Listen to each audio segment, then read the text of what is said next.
Good morning class seventh. आज अपन पढ़ेंगे social express. Social express में चैप्टर नंबर 3 था आर चेंजिंग अर्थ। तो इसमें अपन अर्थक्वेक और इसके इफेक्ट्स तक पढ़ चुके हैं। आज अपन वेदरिंग एंड इरोजन से रीड करेंगे। तो देखिए वेदरिंग एंड इरोजन क्या होता है। वेदरिंग तो देखिए अर्थ की क्रस्ट होती है the breaking of earth's crust particles is known as weathering. ठीक है, तो देखिए वेदरिंग क्या होती है। अर्थ की जो क्रस्ट पे बहुत सारे पार्टिकल्स होंगे, जो बहुत सारे रॉक्स होते हैं, जब वो टूट जाते हैं तो उसे कहा जाता है वेदरिंग। तो देखिए इसे वेदरिंग की क्यों कहा गया, क्योंकि देखिए जब भी वेदर चेंज होगा, जब टेम्परेचर बढ़ेगा, कम होगा या फिर बारिश ज़्यादा आ जाएगी, तो इससे क्या होगा, उसके जो रॉक्स है उसके ऊपर प्रेशर पड़ेगा और वो क्या है, टूट जाएंगे। इसीलिए इसको कहा गया है वेदरिंग। तो वेदरिंग क्या है, ये जो अर्थ की क्रस्ट पे जो पार्टिकल्स है वो जब टूट जाते हैं उसे कहा जाता है वेदरिंग। आपको देखिए इससे पहले आपको एंडोजेनिक और एक्सोजेनिक फोर्सेस पढ़ाई थी। एंडोजेनिक फोर्स वो थी जो अर्थ के इंटीरियर में काम करती हो, और एक्सोजेनिक फोर्सेस थी जो क्या अर्थ की सरफेस पे काम करती हो। तो ये आप कह सकते हैं कि ये एक्सोजेनिक है। तो देखिए अर्थ जो है कितने थाउजेंड, आप कह सकते करोड़ जो है इतने ईयर्स पहले जो अर्थ है चेंज होती जा रही है। आज जो अपन अर्थ देख रहे हैं ये पहले वैसी नहीं थी, ये क्या है कंटिन्यूसली चेंजेस आते गए। अब अपन जो अर्थ देख रहे हैं वो ऐसी है। तो इसमें बहुत सारे चेंजेस हुए, वेदरिंग हुई होगी। तो देखिए weathering exposure of the rocks to different weathers, heating by the sun in the day and cooling at night. देखिए सन का हीट होना या फिर रात को जो है कूल होना, very much heat in summer, very much cold in winter, rainfall, snowfall, wind causes the rocks to break up sometimes rapidly sometimes slowly, this is called rate of weathering. इसे क्या कहा गया है, वेदरिंग। रेट ऑफ वेदरिंग मतलब देखिए कभी कभार ये प्रोसेस जल्दी हो सकता है, रैपिडली हो सकता है, कभी कभार ये प्रोसेस जो स्लोली हो सकता है, इसीलिए इसे रेट ऑफ वेदरिंग कहा गया है। अब देखिए ये भी दो तरीके से हो सकता है, एक फिजिकल चेंज और एक केमिकल चेंज। जब उसके देखिए स्ट्रक्चर में चेंज हो जाता है तो वो फिजिकल वेदरिंग हो जाएगी, और जब उसके कंस्टिट्यूएंट उसके कंपोजिशन में चेंज आ जाएगा तो वो हो जाएगी केमिकल वेदरिंग। तो ये था वेदरिंग। अब अपन पढ़ेंगे इरोजन क्या होता है। देखिए जब रॉक्स जो क्या है, जैसे देखिए अपने साथ जो है कुछ एजेंट जैसे वाटर होता है, वाटर जो जब बहता है तो अपने साथ जो ये क्या है बहुत सारी चीज़ों को ले जाता है, जैसे सॉइल वगैरह होते हैं, कुछ पार्टिकल्स होते हैं, तो वो जब अपने पास ले जाता है तो देखिए कहीं से वो ले के चला जाता है और कहीं पे वो जाके डिपॉजिट करता है। जब उसका देखिए जैसे बह रही है, पानी बह रहा है, इसका जब फ्लो बहुत तेज़ होगा तो अपने साथ जो ये पार्टिकल्स को ले जाएगा, और जब इसका जो है ये फ्लो कम हो जाएगा तो देखिए कहीं पे जाके कुछ डिपॉजिट कर देगा। तो ये था इरोजन की जो रॉक्स का है जगह से चला जाना कुछ एजेंट्स के थ्रू, जैसे वाटर, विंड और आइस के। देखिए अब जो डस्ट पार्टिकल्स है ना, जैसे यहाँ पे इतने सारे पार्टिकल्स है, रॉक्स के पार्टिकल्स है, तो वो या तो पानी बहेगा तो अपने साथ लेके जा सकता है, या फिर अगर तेज़ हवा बह रही है तो भी वो पार्टिकल्स एक जगह से दूसरी जगह चले जाएंगे, या फिर जो बर्फ़ है बर्फ़ भी अपने साथ लेके जा सकती है। तो ये 3 एजेंट्स है, इसे कहा जाता है इरोजन। कहीं पे देखिए किसी जगह पे हो सकता है ये डिपॉजिट कर दे कहीं जब, तो उसे कहेंगे deposition.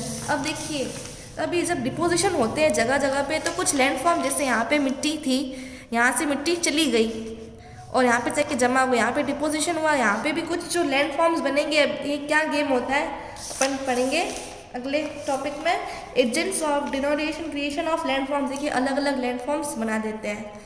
The process of weathering and erosion together are known as denudation. ये वेदरिंग और इरोजन के प्रोसेस को डिनोडेशन कहा जाता है।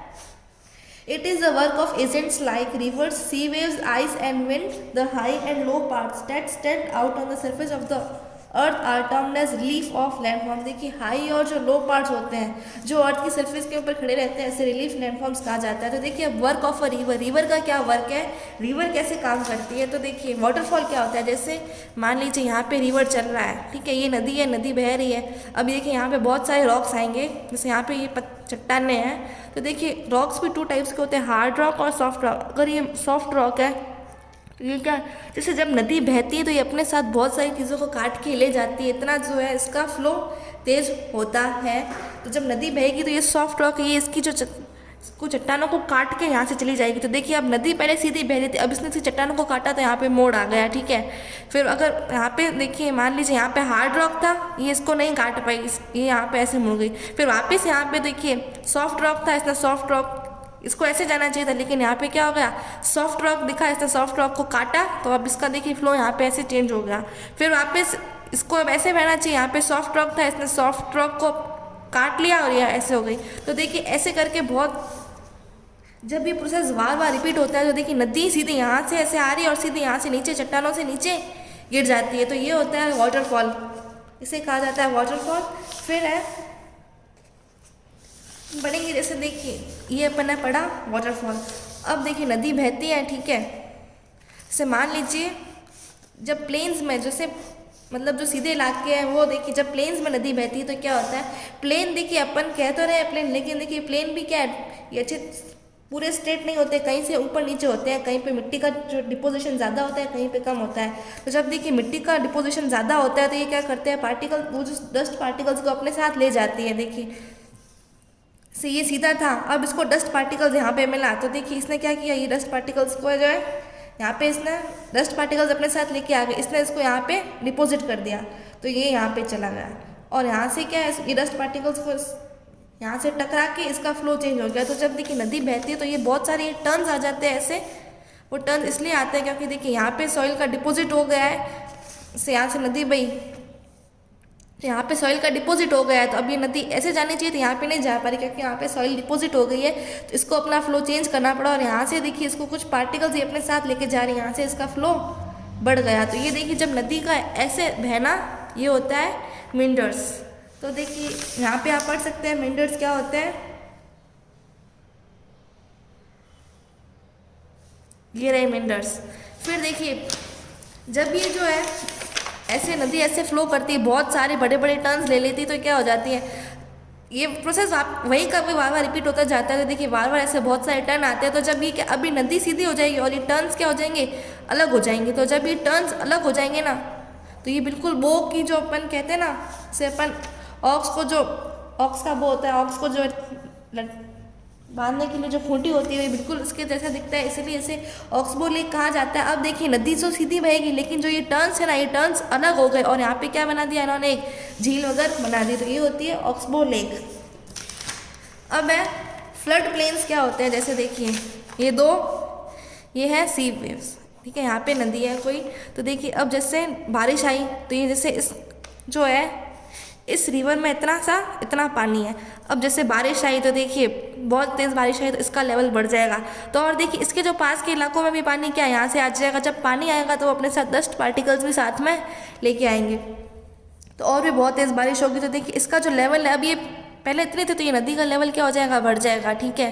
तो जब ये नदी का जो है इसका लेवल ऊपर आ जाएगा, ये तो ये अब यहाँ से देखिए यहाँ से ऐसे जाएगी, तो देखिए इसके अंदर जो पार्टिकल्स होते हैं, जो लाइट पार्टिकल्स थे फाइन, वो बहुत दूर चले जाते हैं, और जो थोड़े हैवी पार्टिकल्स हैं वो भी नदी से ऊपर आके क्या हो जाएंगे, इसके यहाँ पे देखिए कोनों पे डिपॉजिट हो जाते हैं। ऐसा ये प्रोसेस बहुत बार रिपीट होता है, मतलब बहुत सारे हज़ारों लाखों साल तक ये प्रोसेस रिपीट होता है। देखिए बाढ़ आई, नदी ये जो है रिवर का लेवल राइज हुआ, और भी जगह इलाकों से जो पानी आएगा वो ऐसे बढ़ जाएगा, तो इसके नदी के अंदर के जो सॉल्ट नहीं, जो पार्टिकल्स थे, रॉक्स के पार्टिकल्स वगैरह थे, सैंड पार्टिकल्स थे, वो देखिए जो लाइट थे वो दूर चले गए, और जो है हैवी पार्टिकल्स वो यहाँ पे डिपॉजिट हो गए। तो ऐसे करके देखिए यहाँ पे डिपॉजिट हो जाते हैं और यहाँ पे प्लेन्स बन जाते हैं, क्योंकि देखिए यहाँ पे मिट्टी के पार्टिकल्स डिपॉजिट होते जाते हैं, तो यहाँ पे प्लेन्स बन जाते हैं, और इन्हीं प्लेन्स को कहा जाता है फ्लड प्लेन्स। और देखिए यहाँ पे जो किनारों पे यहाँ पे देखिए हैवी पार्टिकल्स होते हैं, वो यहाँ पे जम जाते हैं, इन्हें कहा जाता है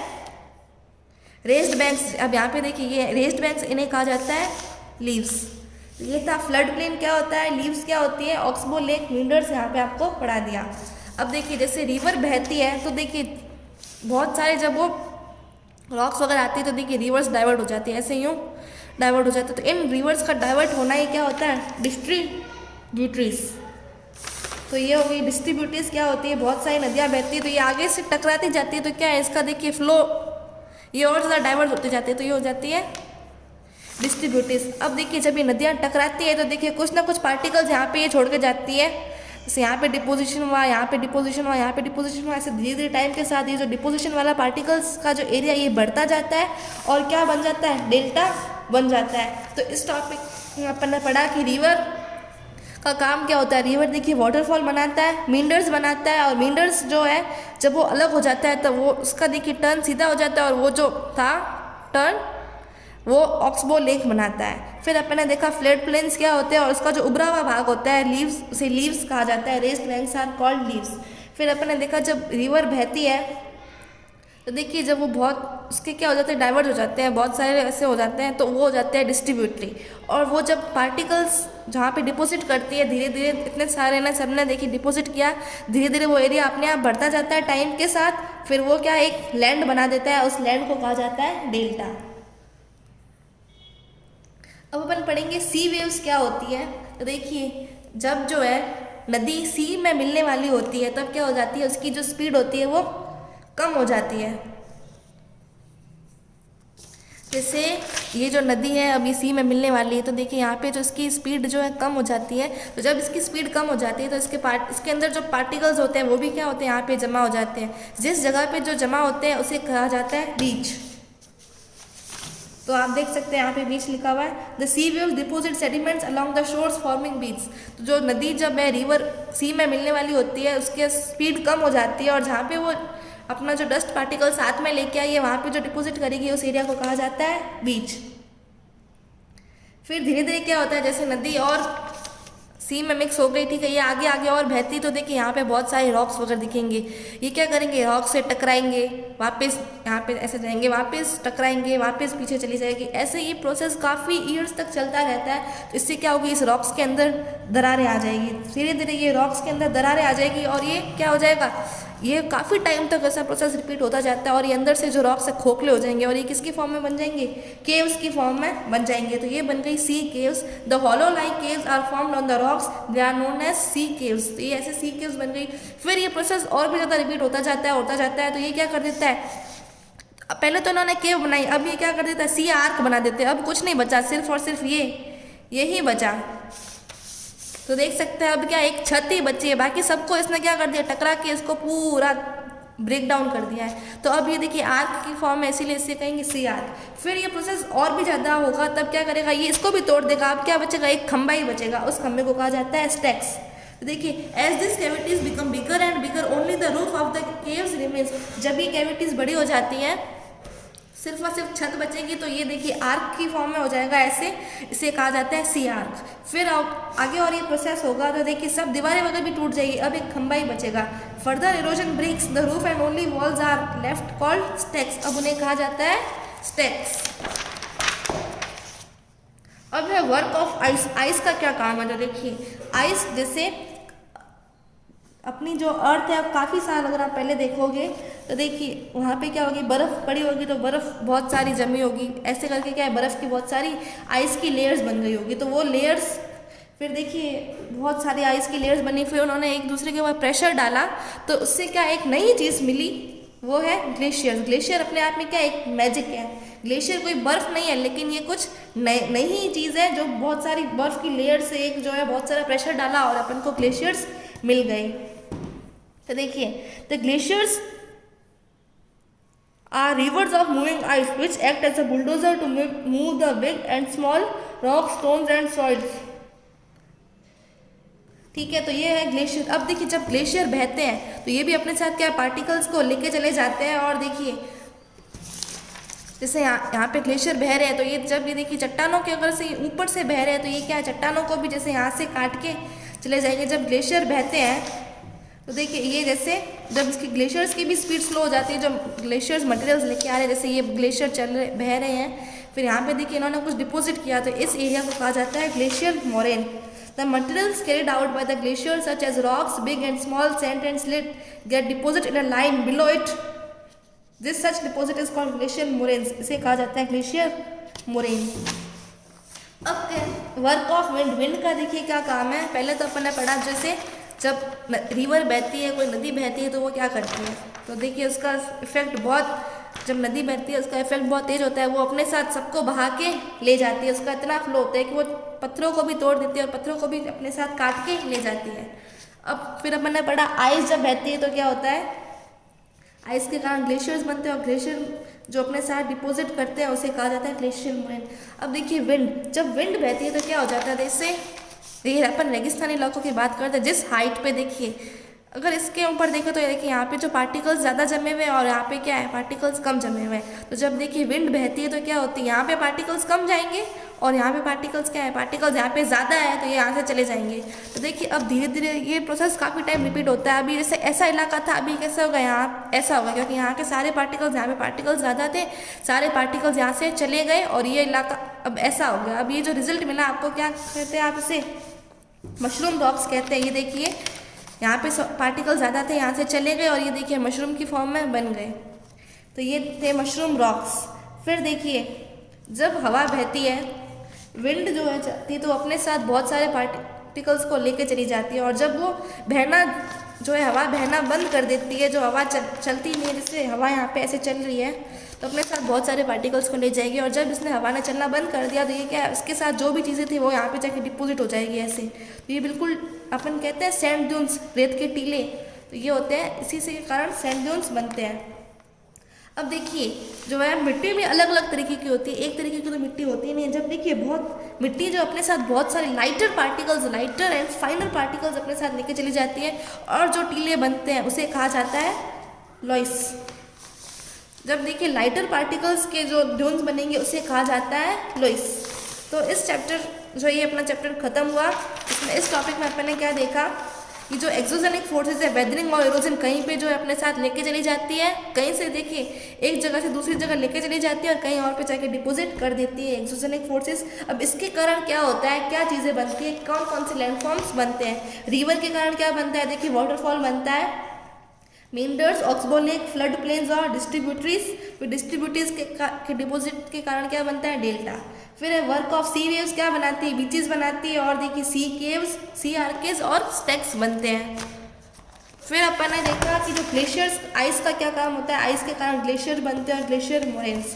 फिर देखिए विंड क्या बनाती है, मशरूम रॉक्स और सैंड ड्यून्स बनाती है। अब सैंड ड्यून्स जो है बहुत सारे फाइन पार्टिकल्स होंगे, लाइट सैंड होगी, वो जो बनाएंगे टीले उन्हें कहा जाता है लॉइस।